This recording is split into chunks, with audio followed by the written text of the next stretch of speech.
యాలల మండలి కేంద్రంలో కాంగ్రెస్ పార్టీ ఆధ్వర్యంలో శుక్రవారం మైనారిటీ సోదరులకు ఇఫ్తార్ విందు ఏర్పాటు చేశారు. ఈ సందర్భంగా యాలల కాంగ్రెస్ సీనియర్ నాయకుడు రాజేందర్ రెడ్డి మాట్లాడుతూ మత సామరస్యానికి రంజాన్ పండగ ప్రతీక అని తెలిపారు.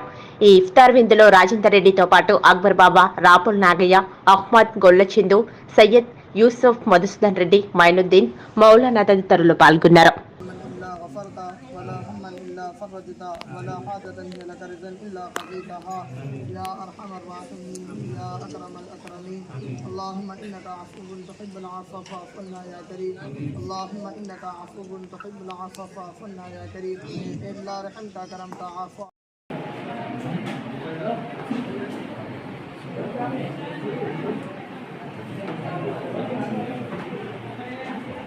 رب العالمين أسألك موجبات رحمتك وعزائم مغفرتك والغنيمة من كل بر والسلامة من كل إثم. لا تدع لي ذنبا إلا غفرته ولا هما إلا فرجته ولا حاجة هي لك رزا إلا قضيتها يا أرحم الراحمين يا أكرم الأكرمين. اللهم إنك عفو تحب العفو فاعف عنا يا كريم. اللهم إنك عفو تحب العفو فاعف عنا يا كريم. إلا رحمت كرمت عفو.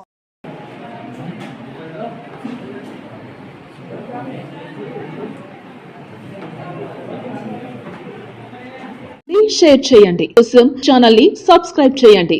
అలాగే ఇక్కడ ఉండే ఈ గంట సింబల్ ని క్లిక్ చేయండి. మేము అప్డేట్ చేసే ప్రతి వీడియో నోటిఫికేషన్స్ మీకు వచ్చేస్తాయి.